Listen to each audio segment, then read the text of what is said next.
arkadaşlar ben saat 18'de açtım ekranı ve canlı yayın var diye girdim ama unuttum. İpek Can Bulat'la 19'da yapıyoruz yayınları Kıbrıs saatine göre. Bizi bekleyen arkadaşlar olmuş. Çok özür diliyorum onlardan. Saat 18'de yayın açtığımı görüp de gelenler.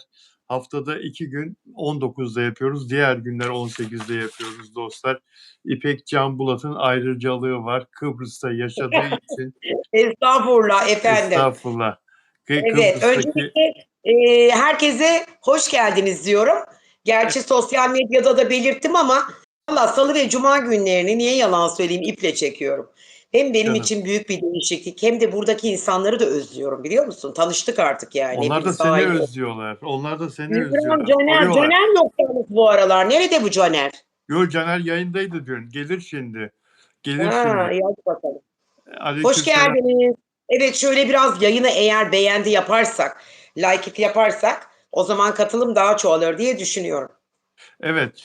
Tam Teşekkür 20'de ederim. tam 20'ye 5 kala bitirelim yayını. 8'e 5 kala. Çünkü 20'de Afra Saraçoğlu'nun dizisi başlıyor. Kenan İmirzalıoğlu dizisi başlıyor. Hadi ona göre şimdi hemen Hadi bakalım başlayalım. Teşekkür ederim başlayalım. Ümrancığım. Sağ ol canım benim.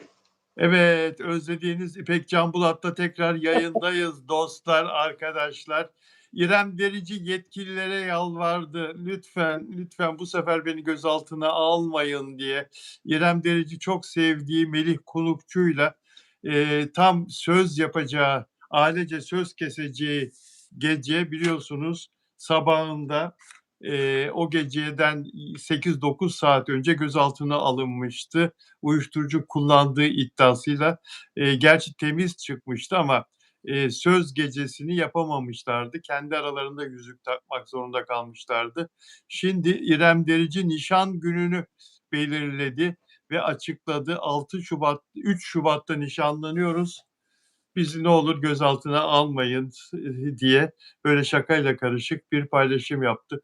Ne diyorsun? Yani bu sefer bir şanssızlık, uğursuzluk var mı? Görüyor musun öyle bir şey yine? Hayır değil ama böyle mutlu günler söylenmez. Yani o kadar çok insanın dostu olduğu kadar düşmanının da olduğunu göze alarak aslında bunu saklayabilirdi. Ben öyle düşünüyorum yani. Ama İrem biliyorsunuz yani şey böyle kendine son derece güvenen, inanılmaz ne bileyim özgüveni yüksek, öyle bir şeyden korkacak bir karakterde bir kız da değil. Çünkü gerçekten ben baktığımda İrem'i çok güçlü, kendini kanıtlamış, hiçbir şeyden ürkmeyen, korkmayan bir kişilik olarak görebiliyorum. Ben o pencereden mi bakıyorum acaba? Değil, hayır. İrem çok farklı bir kız. Bir defa özgüven tavan olan bir kız. Uçuk kaçık. Uçuk kaçık ve Uçuk Melih kaçık. Kunukçu da İrem Derici ile çok iyi anlaştı sevgilisi. Bir Mutlu seneyi geçti olsunlar. Ben de tabii. duydum böyle bir nişan olaylarını falan.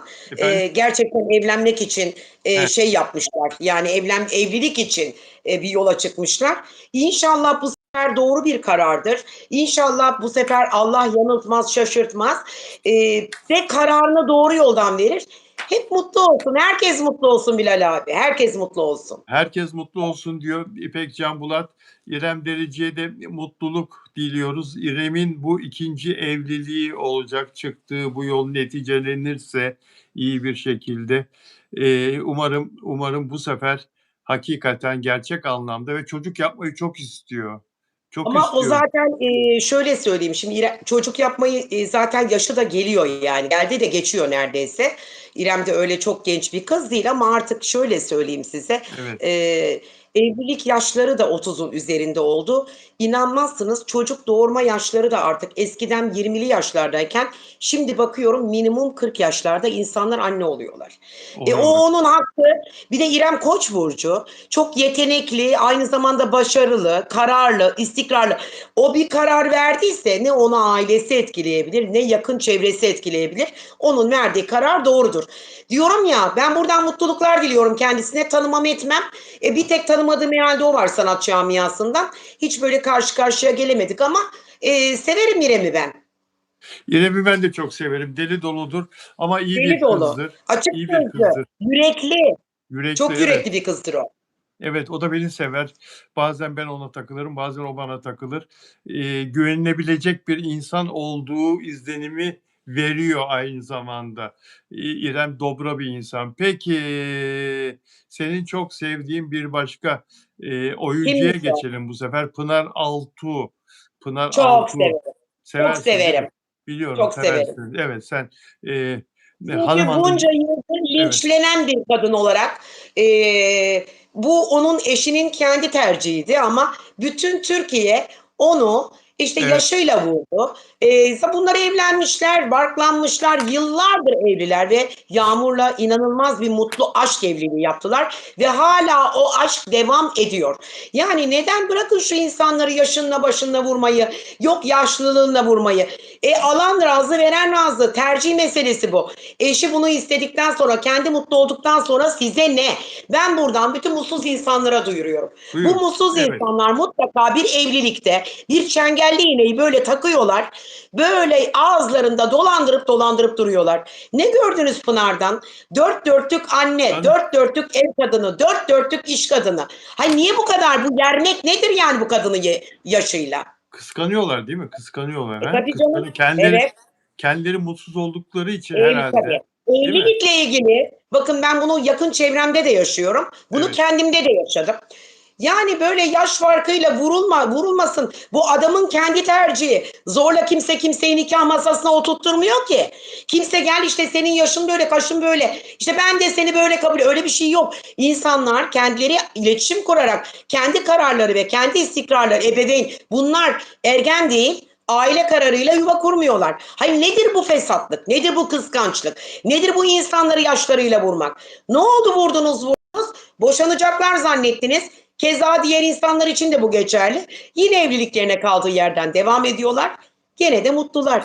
Yani burada yaş bir faktör değil. evet, Anlatabiliyor muyum? evet. Şimdi, okuyacağım Pınar Altuğ ile ilgili okuyacağım bu haber, eee, Bebek'te satın aldığı bir ev vardı. Bundan 20 sene kadar önce satın almıştı. Bebek'te Luka Bar'ın olduğu bina, merkezde, tam Davalıydı. göbek, tam göbek. Şeyle, karakolla aynı hizada. O yuvarlağın bir tarafı, bu bina, bu muhteşem eski bina, diğer tarafı da karakol, olduğu yer. Umut Ünver'in haberi bu gazete magazinden.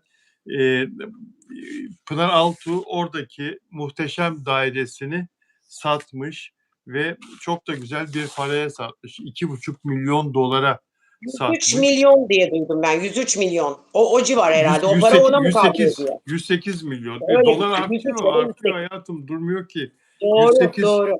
108 milyon liraya satmış ve altta da çok bilinen, ünlülerin de çok sık gittiği Luka Bar var. Yan taraftaki binada da Can Yaman'ın avukatlık ofisi vardı bir zamanlar ama ofisi kaldırdı İtalya'da olduğu için. Fakat o daire yan tarafta Can Yaman'ın dairesi duruyor yan apartmanda. Hı hı. 2,5 milyon dolar ve bu da sosyal medyada bayağı bir Gündem oldu. konuşuluyor. Evet, doğru, doğru. Gündem oldu. Yani diyorlar ki vay be ne parası var. Bunun gibi kim bilir kaç Yıllardır dairesi. çalışıyor. Müsaade edin de olsun yani. Evet, kim bilir kaç dairesi vardır. Millete bak ne paralar kazanmış bizim üzerimizden falan. Niye sizin üzerinizden olsun ya? Neden sizin Aa. üzerinizden? Neler yazıyorlar ya? Neler paylaşıyorlar sosyal medya? Hakikaten çok fesat insanlar var ya. Kötü insanlar var. Çok kötü insanlar var gerçekten. Ben görüyorum. Yani bir defa şöyle söyleyeyim. O kadar enteresan. Bir defa bu kadın yıllardır çalışıyor. Ben hep onunla gurur duymuşumdur Pınar'la. Yani o evlendi yaşıyla vurdunuz, işiyle vurdunuz, parasıyla vurdunuz. Ya işte bak yine diyorum konu yine bunları da çıkaran kadınlar erkekler değil. Çünkü kadın kadının düşmanı. Neden kıskanıyorsunuz çalışan kadınları? Bu kadın bir defa Başak Burcu. Üretken, toprak grubu. Anlatabiliyor muyum? Dolayısıyla düzenli olur, intizamlı olur, kararlı olur ve bu yıllarca birikimini böyle yaptı. Yani bu çocuk da Yağmur da çalışkan bir çocuk. Hani bir de en sonda çıkarttılar kadın çalıştı adam kadının paralarını yedi. Öyle bir şey yok onlar birlikte çalıştılar. Onlar bir aile oldu artık. Bırakın bu fesatlığı, bu hainliği, bu kötü kalpliliği. Ne dilersen birileriyle alakalı o enerji sana döner. Sen böyle düşünürsen sen de zaten bir ömür boyu mutluluğu bulamazsın. Bulamazsın. Çok da güzel bir evlatları var. Bir kızları var. Evet, Çok da o da evet. büyüdü. O da büyüdü. Peki biz Pınar'a mutluluk dileyelim. Başarıların O devamını zaten dileyelim. mutlu Bilal abi. İnsanların bu entrikavari konuşmaları, yok işte ne bileyim kadının önce bir evliliği, bir de bir haber okuyorum geçenlerde boşanıyorlar diye. Ha niye bunu bu kadar Aynı. istiyorlar? Onu sık sık yapıyorlar. O Abi niye uydurma bu kadar? haberlerini Onlar sık o sık kadar yapıyorlar. mutlu ki ya. Onların en yakın arkadaşı benim aile dostum. Ben haberleri alıyorum. Pınar'la Yağmur bakın yıllardır kaç yıl oldu evleneli? Bunlar 15 yıl oldu mu? O 13-15 yılı geçti oldu. geçti O civar. geçti. Evet. Geçti değil mi? Hay Geçti nedir geçti. bu? Şimdi artık vuramıyorlar yaşıyla kadını. Şimdi de çıkarttılar bu olayı. Evet. Peki senin çok sevdiğin bir başka oyuncuya geçelim. Hande Erçel'e geçelim. Hande Ay Erçel'in bayılıyorum ona. Vallahi bayılıyorsun değil bayılıyorum. mi? Bayılıyorum. O da uçuk. Hande Erçel biraz böyle cıvıl cıvıl. Hakikaten değişik bir kız o. Ama biraz diyorum ki artık durulsun. Gerçekten durulsun. Durulsun yani derken şimdi aşkı da buldu zaten Onur Güven Atam'la. Bu akşam da dizisini İnşallah izleyeceğiz Onur bunun da Güven sonu Atam. İrem gibi olur. İnşallah bu da evlenir, bir yuvası olur. Hande gerçekten bunu hak ediyor, inanıyorum. Belki de deneme yanılma yöntemiyle, hani Evet. bizlere belki ters gelen bir metot bu ama Hande belki de birinin işte armudun çöpü bilmem neyin ne Evet denir evet. ona? Evet Üzümün evet. çöpü Sapı armudun sapı çöpü sapı diye, sapı. Sap çöpü sap diye sap. tabii. Ona bahane, buna bahane. Belki aradığı anekdotlar farklı. Belki de onun arayışı farklı. Anlatabiliyor muyum? Bir bahane buluyordur birinde, bir eksiklik buluyordur, başkasını deniyordur. Onda buluyordur onu. Ama biraz Hande materyal bir tip. Yani maddesel bir tip. Biraz parayı seven bir tip. Ben öyle biliyorum. Hande Hmm. parasız yapamaz. Çünkü Hande'nin hayat tarzı, yaşam kalitesi normalin de çok çok üstünde. Kullandığı çantalar, ayakkabılar, kılıklar, kıyafetler, markalar. Hakan Sabancı'dan sonra Hande Erçel'e dur demek, onu frenleyebilmek biraz zor diyorsun değil mi? Yani harcamak ister, hep harcamak ister. Hep Şimdi Hakan hediye Sabancı gibi bekler. bir insanla birlikte olduktan sonra ya her Hediye şeyde bekler. maddiyat demek değil be Bilal abi. Yani her şeyde emin ol para demek değil. Gerçekten değil. Yani ama bekler ya Hande Erçel. Hakan Sabancı ona çok hediye almış mıdır sence? Gerçekten Almaz olur mu? Tabii ki almış de mıdır? almıştır. Senin Pırlantalardan başlamıştır. Çantalar, ayakkabılar. Hep marka zaten kızın üstü A'dan Z'ye marka. Sadece geçen gün bir ödül törenindeki giydiği kıyafetten midem bulandı. yapma Hiç ya, yapma, sevmediğim öyle bir deme renk. ya. Sevmedim Neden de? ama. Sevmedim, Ha? beğenmedim yani. O bordo nedir? Nedir o bordo? Sarışın Hangisiydi o? insanlar giyer öyle renkleri. Ha, o şeydekini diyorsun sen, Evet, İstanbul'da. çok kötü. İ- Şurasından bir fiyonk gibi bir şey. Buraları drape. Karnının hafif bir yağı var, o çıkmış. Ne kadar da zayıf görünse de biraz yağlı. Gördüm, kilo almış yani. Yani o şeydeki değil mi? Suudi Onu Arabistan'da eleştirmiyorum. Riyad'da Çok giydiğini mi seviyorum. diyorsun? Ha? Onu Evet, demiyorum. onu diyorum. Bordo elbiseyi diyorum. Evet. Onu mu diyorsun? Riyad'da giydiğini. Herkes çok beğendi onu. Hayır Bilal abi. Geçen gün bir yere gitti ya. Nereye adı? Neydi o bilmiyorum. Elle dergisinin Ha ha şeyi. ha. Hatta Evet, El hatırlasana Elle dergisi. dergisinin Evet ne evet. deniyor işte. Toplantısı mıydı? Neydi artık işte. Öyle bir şey. Ödül töreni. Ha, Ödül ödül töreni. töreni. O rüküştü o Evet. elbise. O rüküştü. İnanılmaz kötüydü. Bazen bir bakıyorum yine ismini vermeyeceğim sanat camiasından da çok yüksek starlar var. Onlar da rüküş giyiniyor. Merak etmeyin. Marka giyineceğim diye kendini yerlere atıyorlar. Ama şimdi şeye gitti ya, Suudi Arabistan Nereye? Riyad'a gitti ya, Evet. Joy Awards ödül törenine gitti Hande Erçel, diğer bazı Hı hı. ünlülerimizle birlikte. Oradaki paylaşımlarından birini, Instagram hesabında yaptığı paylaşımlarından birini Paris Hilton beğendi ve kalp emojisi yolladı. Hande Erçel'in paylaşımının altına. Paris Hilton çok önemli bir isim. Dünya jet setinde biliyorsun. Hilton otellerinin veliahtı ve Hande Erçel'in o paylaşımına kalp emojisi koydu, like yaptı. Hande Erçel artık global e, star olarak da adım adım adım adım kendini kabul ettiriyor yurt dışındaki önemli çevrelere. Yani, bu çok değerli bir şey. Bu kalp emojisi. Eee, Paris Hilton'u takip eden fanların Hande Erçel'i takip etmemesi imkânsız. Vay! Paris Hilton, Hande Erçel'i. Yani, çok artı bir şey bu. Ne diyorsun? Hande Erçel için. Evet, öyle. Öyle. Yani bunlar marka insanlar. Bak Afra olsun, Hande olsun bunların hepsi marka insanlar. Bunlar bir defa markayı buldular, bitti. Bunlar marka. Bu markayı kimse yerine başka bir şey koyamaz. Anlatabiliyor muyum? Aynı şey Afra için de geçerli. Aynı şey Afra için de. Afra Evet. Saraçoğlu ve Mert O Ramazan da Demir'i öyle, o da Bulgari konuşacağız. firmasıyla imza attı. Yani bakın bir tanesi dikkat ederseniz Hande Erçel Paris Hilton'a kalpler öpücükler.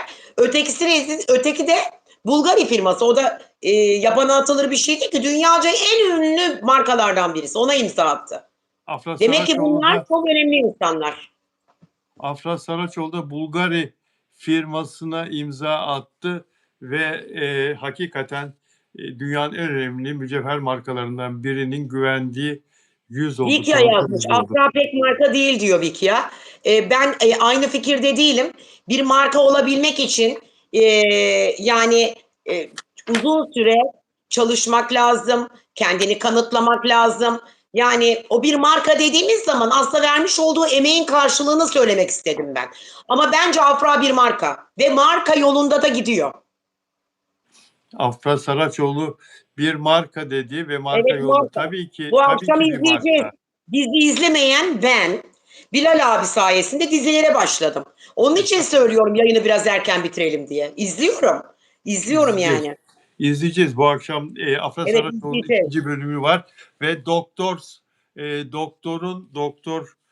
Kenan İmirzalıoğlu, doktor rolündeki Kenan İmirzalıoğlu'nun bir insanın boğazını nasıl sıktığını fragmanda gördük. Dizide de izleyeceğiz. İnsan kurtarmak için yemin eden bir doktor boğaz sıkıyor. Ondan sonra sokaklarda çocuklar birbirlerine bıçak saplıyorlar. İyi günler Türkiye. Nereye doğru gidiyoruz? Ay sorma Bilal abi, sorma sorma. 2 gündür içim canım yüreğim yanıyor. Yüreğim yanıyor. Ya Aslında bu vurdulu, kırdılı, şiddet içeren filmleri gerçekten kaldırsınlar. Ne demek ya 15-16 yaşındaki çocuğun cebinde falçata? Sonra bunların satışı serbest internet üzerinden satılıyor. Bu da yanlış. maalesef denetleme diye bir şey yok. Maalesef. Bundan sonra inşallah olur. Yani halkın isyanlarıyla buna olan tepkisiyle birlikte olacağını düşünüyorum ben. Yani Türkiye'de reytingleri TİAK diye bir kurum var. O denetliyor, o oluşturuyor reytingleri. Bu firma uyguluyor TİAK. Televizyon İzleme Araştırmaları Evet. Anonim Şirketi. Ulusal televizyon kanalları ve reklam verenlerin ortak kurduğu bir şirket bu TİAK. Sistemin sahibi ve denetleyicisi. Ölçümü doğrudan yapmıyor. İhaleyle bir firmaya verdi bu. Kantar Medya diye bir firma ölçümleri yapıyor ama kuralı TİAK koyuyor. TİAK yönetenlerin işte dediğim gibi şu çok önemli, tekrar söylüyorum. Ulusal televizyon kanalları yani ATV, Kanal D ve diğerleri ve reklam verenlerin ortak kurduğu bir şirket. Reklam verenleri de reklam ajansları temsil ediyor. Bu TİAK ne derse o oluyor. TİAK Evet. yönetenler ne derse o oluyor. Şiddet içeren diziler yüksek reyting alacak. Böyle devam edecek. Bu devran böyle dönecek derse TİAK bu sistem değişmez. Ama TİAK ya hakikaten Türk halkına yazık oluyor ya. Bu televizyonlar bu yayınları yaparak, bu dizileri böyle oynatarak insanların birbirini vurduğu, kırdığı, silah çektiği, bıçak gösterdiği dizileri yaparak biz aileleri mahvediyoruz. Çocukları, gençleri hakikaten yanlış büyümelerine, yetişmelerine sebep oluyoruz.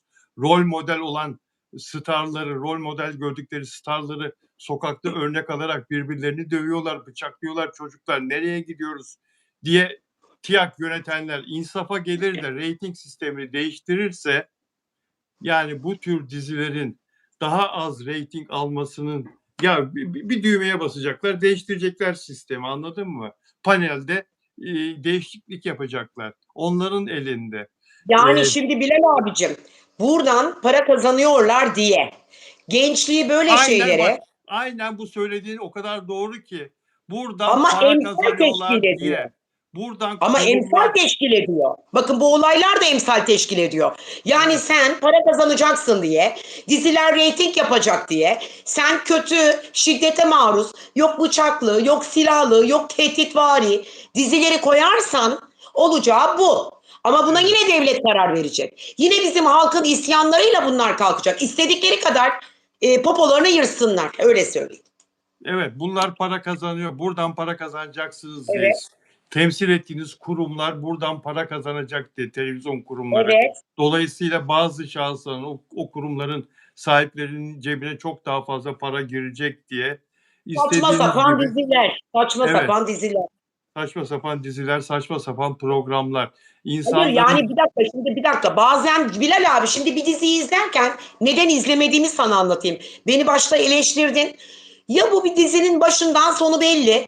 Ya gülerken girersin, ağlarken çıkarsın. Ya sonu ölüm, ya sonu cinayet, ya sonu ayrılık. Bazı güzel nüanslar veren diziler var. Onları zaten ben Netflix'ten izliyorum. Ama böyle vurdulu, kırdılı, canice, sonu ölüm olan, sonu ne bileyim tabutlarda, mezarlarda görülen bir diziyi ben izlemek istemiyorum şahsen. ya, Bakın sadece bu değil, gençliğe de kötü örnek. Değişik saçma sapan ilişkiler, cinsellik içeren, öpüşme sahneli, sevişme sahneli. Yani nereye gidiyoruz? Bu gençlik nereye gidiyor? Ben anlamadım.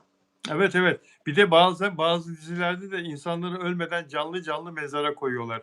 Öyle Evet, diziler de, çarpık ilişkiler, öyle şiddet. diziler de Yani var. bu mu dizi kültürü? Eğer buysa ben o zaman her gece izleyeyim dizileri. Bana bir şey vermiyor. Benden Evet. alıyor gerek yok. Nelly Manzano geldi Arjantin'den. Deste Arjantin. Hola Nelly Manzano. Hola, hola, hola my friend. Nelly Manzano geldi. Sana da selam veriyor. Merhabalar, hoş geldiniz. Evet, Hoş buradan geldin. hepinize selam, sevgiler gönderiyorum efendim. Nelly Manzano özel abonemiz. Bizim arkadaşımız, bizim dostumuz Nelly Manzano. Hoş geldin Nelly tekrar. Ve diğer özel abonelerimden kimler var? Caner geldi, burada Caner. Moderatörüm Caner. Ve aynı Caner'cim, zamanda, Ümran da burada. Ümran canım Ümran'ım. evet, İpek abla moderatörüm, hola diyor. Hola Caner'cim hola. Caner de dünya tatlısı bir çocuk. evet, Ümran Keleş moderatörümüz, o da burada. Dilek Evet, Şenyurt özel abonem, Dilek Şenyurt'u göremedim Almanya Frankfurt'tan. Delfina Dimasio Şili'den göremedim. Delfina Dimasio özel abonem Şili'den. O bizi sonra canım. izliyor bildiğim kadarıyla. Ve Mabel Matiz S5F özel abonem. Mabel Ben de Matiz buradan Nikli. Miami'den Canan ablam var. Tanırsın. Eski yapımcı yönetmen vardı. Tanju Gürsu. Hatırladın Tanırım. mı? Tanımaz Ya mıyım? onun erkek kardeşinin eşi Canan ablaya buradan Miami'den selam. Küçük Yalı'dan Zehra'm var. Ona selam sevgiler gönderiyorum. Lale Selam. Arzu'mu da buradan kocaman kocaman öpüyorum, Alpciğimin annesi. Öp. İyi ki gerçekten burada sizin vesilenizle tanıştım. Özellikle dışından. Çok çok çok dostlarım oldu. Vallahi Ne beni 2 güzel. gün göremiyorlar, yazıyorlar neredesiniz diye. O kadar hoşuma gidiyor ki. Ne güzel. Ne güzel. Ne güzel. Evet. Peki arkadaşlar. Bu arada Ebru Şahin, oyuncu Ebru Şahin de reyting sistemini eleştiriyor dostlar. Dizilerin erken final yapmasına neden olan reyting sistemini hiç beğenmediğini söylüyor. Bu reyting sistemi yüzünden dizilerin çabuk bittiğini, yayından kaldırıldığını ve emeklerin ziyan olduğunu söylüyor. Bu mevcut reyting sistemini kimse beğenmiyor arkadaşlar. Umarız. Ersin'e da selamlarımı gönderiyorum. Oradan avladı, niye bana selam göndermiyorsun diyor. Tarçın burada, Tarçın buralarda yaramazlık yapıyor. Tarçın buralarda. Sen Yıldızname bakıyorsun değil mi? Bir arkadaşın Ben sordu. zaten 20 küsur yıldır Yıldızname bakıyorum ama astrolojiyle başladım ben programa. Yani televizyonda o zaman Rütük'ten yasak değildi. O zaman bir gece 12 ile 2 arası kanallarda fal programı vardı. Öyle fal bakarak, tarot bakarak öyle böyle İbrahim Tatlıses'in kanalında yaklaşık bir 3-4 sene çalıştım.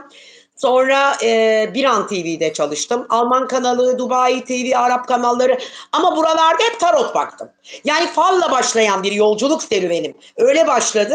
Ondan sonra tarottu, marottu falan derken astroloji adı altında birçok eğitimler aldım. Online eğitimlere katıldım. Kendimi yetiştirdim. Sonra da bir yıldıznameci oldum. Ama çok güzel doğum haritası çıkarırım. Bakın bazı astrologlar çıkarır, bunu açıklamazlar haritada. Bir sürü orada geçişler var, açılar var, gezegenler var. Mesela bugün, önemli bir gün bugün. 20-21. Güneş hangi burçta?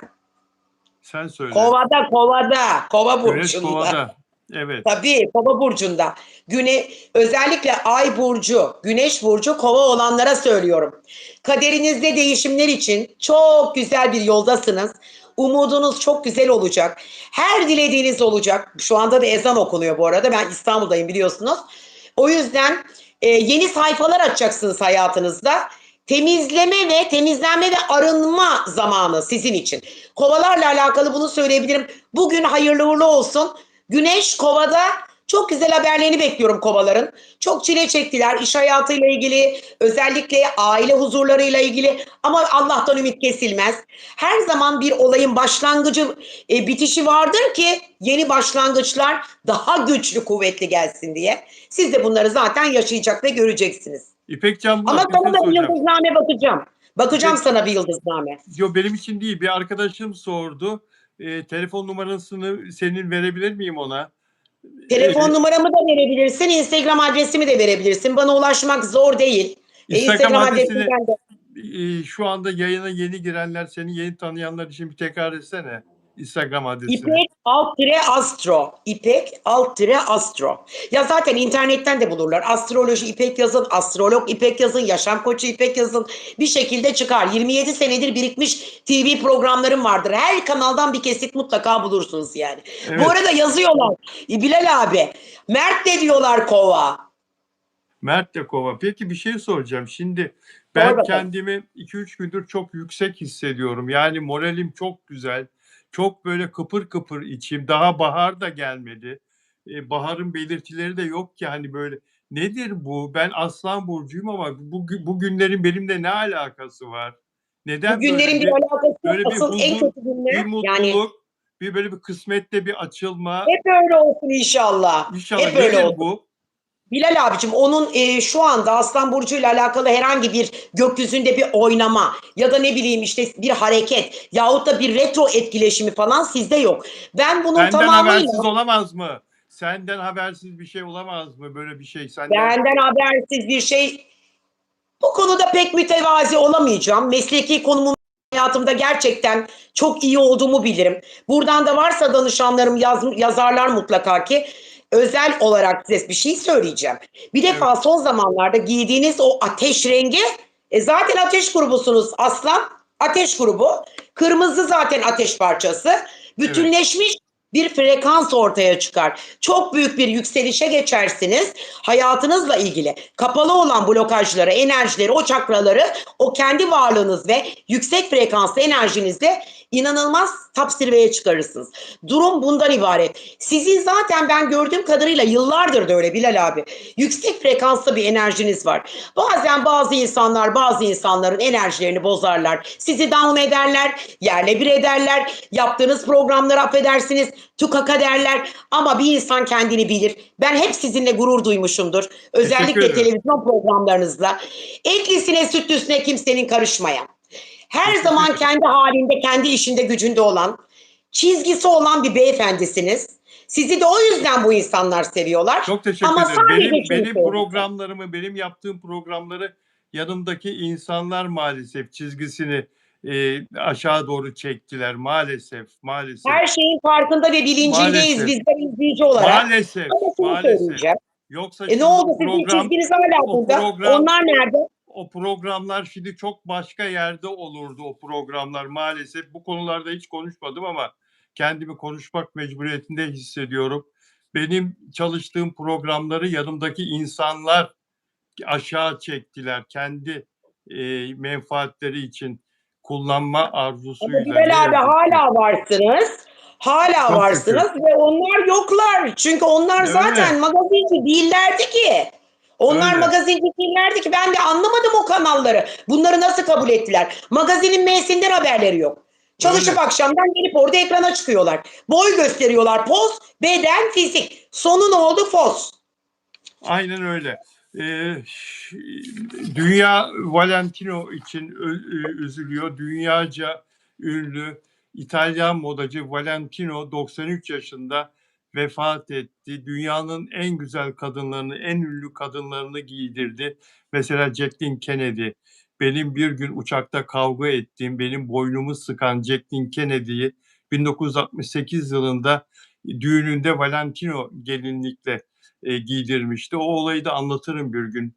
Jacqueline Kennedy, Amerikan Başkanı Kennedy'nin karısı, daha sonra dünyanın en zengini Onassis'in karısı oldu. Yunanlı armatör Jacqueline Kennedy, Türkiye'ye Onassis öldükten sonra bir elmas kralının sevgilisi olarak gelmişti, Güney Afrikalı ve Pera Palace Oteli'nde kalmıştı. İstanbul 2 gün gezmişti. Sonra İzmir'e gidip orada Kuşadası'nda yatla Rodos'a geçmek istemişti sevgilisiyle. Ben de genç bir gazeteci olarak aynı uçağa bindim İstanbul'dan onunla ve uçakta bir şeyler oldu. Anlatırım daha sonra. Jacqueline Kennedy'yi, Elizabeth Taylor'ı, Julia Roberts'ı, Cate Blanchett'i ve pek çok dünya yıldızını Oscar törenlerinde ve benzer özel etkinliklerde hep o giydirirdi, Valentino. Sen de tanırdın değil mi Valentino'yu? Valentino'nun kendisini tanımazdım. İşte araştırma gereği duymadım. Ama tabii şu an çok üzüldüm. Bilemiyorum artık o çizgileri kim yapar? O artık o marka giyilir mi, seçilir mi, tercih edilir mi? Benim en sevdiğim markalardan birisidir. Valentino çok çantam olmadı. 2 tane oldu ama genelde ayakkabılarım çoğu Valentino'dur. Ama ben severim çizgilerini, renklerini, tasarımlarını. Çok beğendiğim bir markadır. Pahalı da bir markadır. Bakalım bundan sonra ne olacak ama neyse üzüldüm ben öldüğüne. Gerçekten üzüldüm. Roma'daki evinde vefat etti. Üzüldüm. Valentino bir gün Barcelona'da bir opera izliyor. Opera sahnesinde kırmızı renk hakim ve o kırmızıya bayılıyor. Kırmızının o şekilde kullanılışına. Mesela şu üzerindeki kırmızı değişik bir ton değil mi? Orada da Nar Valentino'nun çiçeği gördüğü, gibi. Nar evet, çiçeği evet, gibi. evet. Orada da Valentino'nun gördüğü kırmızı ona çok değişik geliyor. Böyle değil de daha böyle canlı renk, koyu ama ateş kırmızı değil, bizim Türk bayrağı kırmızısının böyle daha renklisi ve ya o opera gösterisi boyunca hayran kalıyor. Kırmızı ve kafasında diyor ki ben bunu diyor Valentino markasıyla, logoyla özdeştireceğim bu kırmızıyı diyor ve kendi tasarımlarımda bu rengi kullanacağım diyor. Hakikaten döndükten sonra İtalya'ya o kırmızı üzerine çalışıyor ve müşterileri bayılıyor onun üretimine, kırmızıyla ilgili tasarımlarına ve kırmızı o Valentino kırmızısı olarak onun imzası haline geliyor. Onunla bütünleşiyor. Valentino'yu ne yazık ki kaybettik. Benim de Valentino kravatlarım vardı. Erkekler için de daha sonraki yıllarda bazı şeyler yaptı, tasarladı, üretti. Ama çok Damatlıklar yaptı ya. efendim Damatlıkların çoğu tabii tabii evlenenleri hep görüyordum yazın. Valentino çizgiliydi. tabii Kırık beyaz kahverengi tonlarıyla çalıştı son 5 yıldır. çok doğru. Valentino kadar dünyaca ünlü olmadı ama bizim de erkek hot couture modacısı olarak imzasını atmış ve sevgili Zeki Müren'i 35 sene giydirmiş çok ünlü bir modacımız vardı. O da Vefat Valentino etti. ile aynı gün rahmetli Biliyorum. oldu. Muzaffer Nedir bu Çah'a modacılar aynı gün ölüyorlar onu da anlamadım. tesadüf. Aman Muzaffer Yıldırım Çah'a abiye bir şey olmasın. Yıldırım Bey'e bir şey olmasın.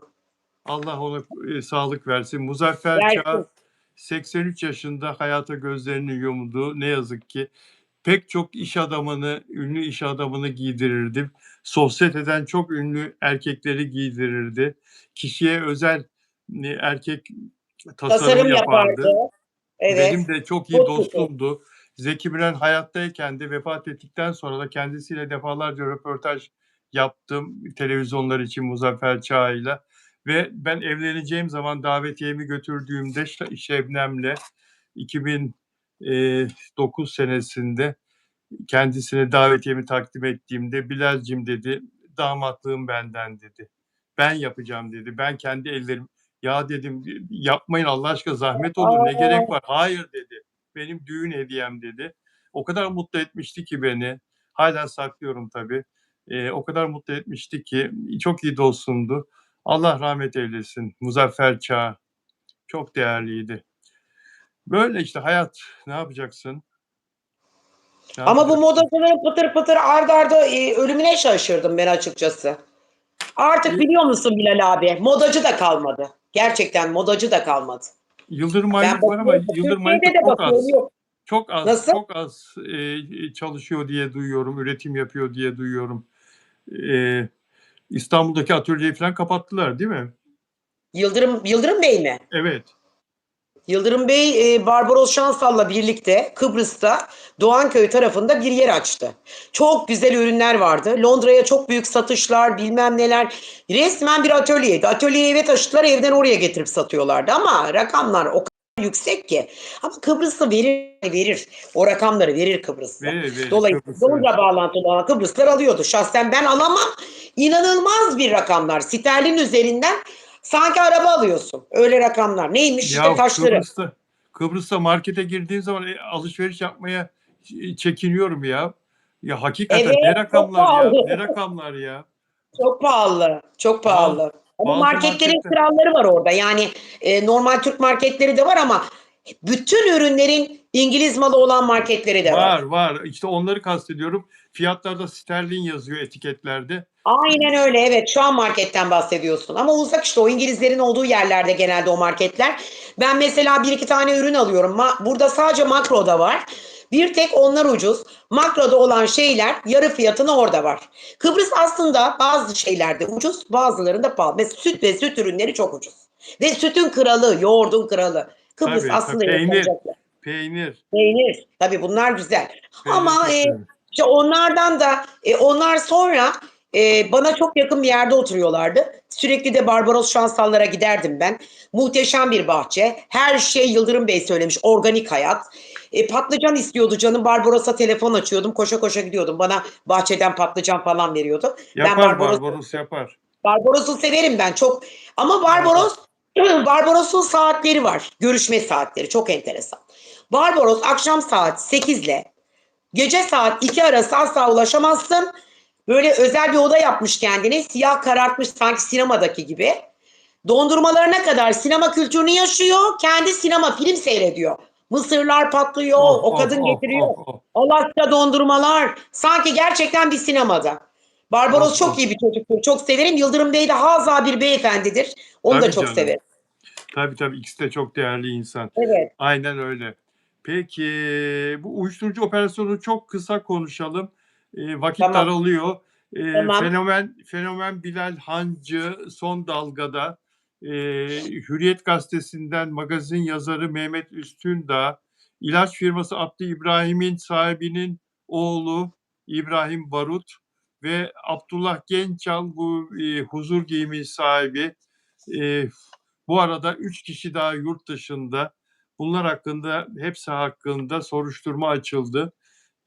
Bu ilk saydığım 4 kişi gözaltına alındı ve onlara adli tıpta muayene yapılacak, tarama yapılacak uyuşturucuyla ilgili. Ne diyorsun? Hep yeni dalgalar. Yani Yani Bilal uyuşturucuda, abicim ben bunu 15 gün önce de söyledim. evet, Devlet bu konuda şu anda çok hassas. Özellikle bu kara para, sanal bahis ve uyuşturucu üzerine korkunç derecede şeyler düzenliyor. Böyle işte. Ne deniyor ona? E, baskınlar, Baskınlar düzenliyor. operasyonlar. Ve operasyonlar düzenliyor. Ve bu işin sonunu tüketecek. Devlet bunun peşinde, bu işi aslında baronlara ulaşmaya çalışıyorlar. Mevzu burada içiciler değil. Oradaki torbacıları konuşturuyorlar, içicileri konuşturuyorlar. Asıl baronları bulmak, yani asıl maksat bu. Eğer bunu ulaşırsa devlet bu işin sonunun geleceğini artık tamamıyla son bulacağı kanaatinde.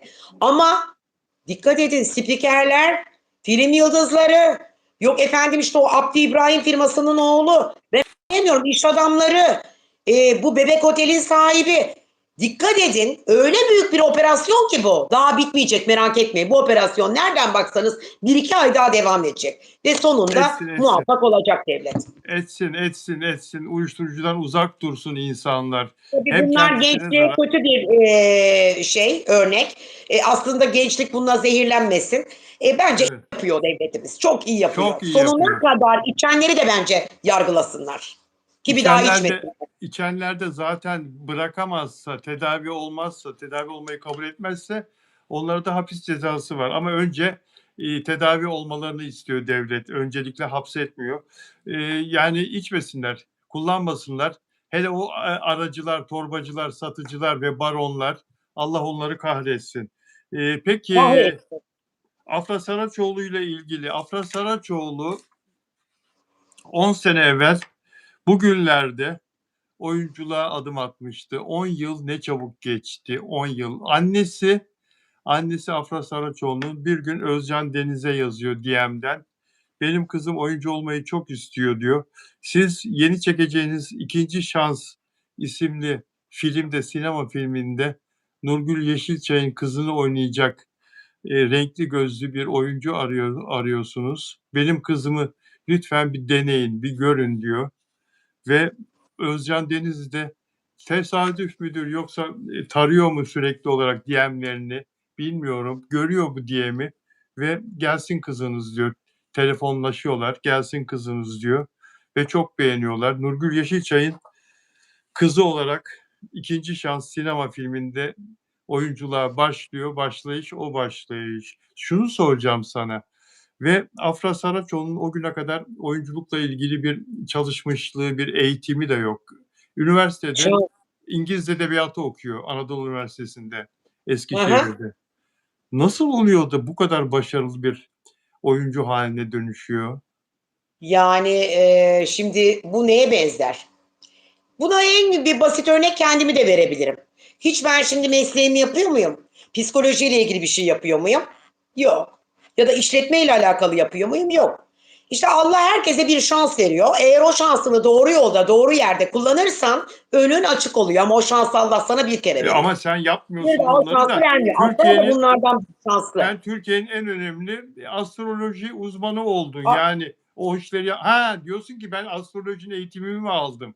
Sonradan Hayır, yani ilk başta aldığım eğitim benim işletmeyle psikolojiyken ne alaka da astroloji, ne alaka fal, ne alaka duru görü, ne alaka bunlar. İşte Afra da enerji böyle. Şans, enerji enerji uzmanlığı. ve şans. Afra Evet. çok şanslı bir kız bir defa. Bir defa Afra'nın burcundan dolayı ateş grubu bazen Afra içine kapanık olabiliyor. Bazen çok canlı kanlı olabiliyor. Biz bildiğimiz Afra masum, sevgi dolu ama bir o kadar da soğuk. Biraz insanlardan uzak. İlk başta görüntü itibariyle bu. Aslında gerçek Afra bu değil. Ya bu Afra bizim bildiğimiz Afra ama gördüğümüz Afra. Afra öyle değil. Afra bir defa ne istediğini bilen, tuttuğunu koparabilen, kararlı, istikrarlı. Ama onun burcunun özelliğine göre. Özellikle ben buradan da herkese söylüyorum bir astrolog olarak. 22 ile 26 Mart dikkat edin. Çok büyük bir Plüto, Mars-Plüto kavuşumu var. 26 Mart'a kadar bütün her şeyinizi organize edin. Ondan sonra hayatınıza zaten çeki düzen verirsiniz. Ama o tarih çok önemli bir tarih. Ne olacak Afra o ile alakalı tarihte? da Ne olacak o o tarihte? tarihe kadar yapmanız gereken kararlar, sözleşmeler, iş değişiklikleri, imzalar yahut hayatınıza dair çok önemli konular. Bu imza devlet kapısı ile ilgili olabilir. Bu imza işinizle ilgili olabilir. Evlilikle alakalı nikah dairesinde olabilir. O tarihe kadar diyor ki o tarihe kadar yapmayın. O tarihten sonra yapın diyorlar. Yani 22-26 Mart itibarıyla artık yapabilirsiniz. Ne zaman Mars Plüto kavuşumu sona eriyor, gökyüzü rahata kavuşuyor. Bütün her yapacaklarınızı o dönemde yapabilirsiniz. Afra istikrarlı. Bir defa Afra bu İngiliz dili ve edebiyatı okuması bir şey ifade etmiyor. Afra onu tercih etmedi. Onun kadersel bağları Afra'yı buraya getirdi. Demek ki böyle bir enerjisi vardı. Demek ki böyle bir yeteneği vardı. O kendinde o yeteneği bulmadı. Allah ona bunu sundu. Tabakla sundu, o da kabul etti bunu. Aldı. Aldı ve kabul etti. Ve daha da yükselecek. Herkes akademik kariyerinin yanı sıra muvaffak olduğu şeylerde ya da muvaffak olamadığı ya da bilmediği ya da kendinle ilgili tespit edemediği bazı konuları kadersel döngüler tespit eder. Afra bunu okumuş da neden işte İngilizce öğretmeni olmamış gibi bir şey. Evet. Çünkü onun kadersel döngülerinde bu vardı. Başarı var, hırs var Afra'da. Çizgisi belli. Bir ne bileyim Afra'da bir değişik bir enerji var, fark ettiniz mi? Şöyle suratına baktığınızda Afra'daki o enerjiyi fark ediyor musunuz? Hani İnsan derler insan. ya, İyi insan bir de iyi evet, insan. biraz da ketumluk var. Çünkü nedir Normal. bu? Aslında çok güzel bir şey. Ketum. Tabii, tabii. Kendinle ilgili hiçbir şey bilgi vermiyor. Sel verip sır vermiyor. Biz anlayalım. Biz çözelim. Belki de büyük bir sürprizle karşımıza gelecek de ondan. Evet. Ve Sinan Tuzcu, ünlü oyuncu Sinan Tuzcu paylaşımında Afra bu akşam bir bölüm oynamış, deli olacaksınız diye yazdı. Afra Saraçoğlu da bu paylaşımı aldı. Kendisi de storiesinde paylaştı. Şu anda tabii eski bölüm, birinci bölümün tekrarı herhalde yayınlanıyor. O yüzden biraz daha konuşabiliriz. Peki. Bir de o Duru suratı. Ay o Afra'yı doyamıyorum konuşmaya.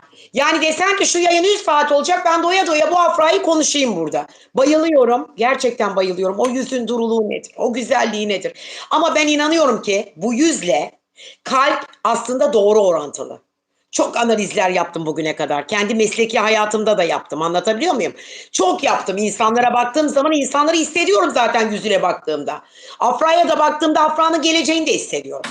Afra ile alakalı neler olacağını hissediyorum. Afra çok güzel yerlere gelecek. O kadar güzel bir film yıldızı, o kadar ya bu dizilerden o daha yükselecek. Bakın ne dedim Mert'le ilgili? Yurt dışı dedim. Dün gördüm Instagram'da yazıyordu. Yurt dışı ile ilgili bir projesi varmış Mert'in. Okudunuz mu siz? Okudum. Yurt dışına gidecek. Ya söylediklerim çıkıyor yani. Çıkıyor tabii. Her zaman Evet söyledikleri çıkıyor. Ve Ben Mert daha bunu 3 Ramazan da hafta çok önce söyledim. 4 hafta öncesi. Bu arada bana yazıyorlar. Ayrılmışlar ne olacak? Yahu zaman her şeyin ilacıdır. Zaman her şeyin ilacıdır. Üstesinden gelemeyeceğiniz hiçbir şey yoktur. Bu yollar şu an kapansa da onlar bir ayrılık yaşıyor gibi siz bilseniz de yahut gerçekliği varsa dahi illa sonu da böyle olacak diye bir kaide yoktur. Enerjiler çalışır, beyinsel frekanslar çalışır, kuantum denen güçler çalışır, dualar, tevekküller çalışır. Sevenleri çok. O yüzden dualarımızı onlardan yana kullanalım. Barışsınlar diye dua edelim. Barışsınlar. Mutluluklarını görelim. Biz de mutlu olalım. Tanrı bize de, Allah bize de aynı mutluluğu nasip etsin diyelim. Amin. Bize de gelsin o enerji. O yüzden hep mutlu olsunlar. Hiç ayrılmasınlar. Kısa süreli, short time bir ayrılık. Bakın zaten ayrılmadan önce bunu size söylemedim mi? Çıkarttırmayın bana geçmiş yayınları. Söyledin, Bir ay söyledin. önceki yayında Bilal abiye dedim. Dedim Evet. ki gökyüzü karışık. Dedik, Ayrılık dedim. olabilir, bir sıkıntı Evet. olabilir. Oldu. Bekleyin şimdi barışacaklar diyorsam buraya boş kağıda da imzamı atarım yani. Evet, evet. Çok doğru söylüyorsun. Afra için o kadar güzel şeyler söyledin ki. Mert için de Evet. benzer şeyleri düşünüyor musun? Mert Ramazan Demir için. Onun da özel bir insan olduğunu düşünüyor musun?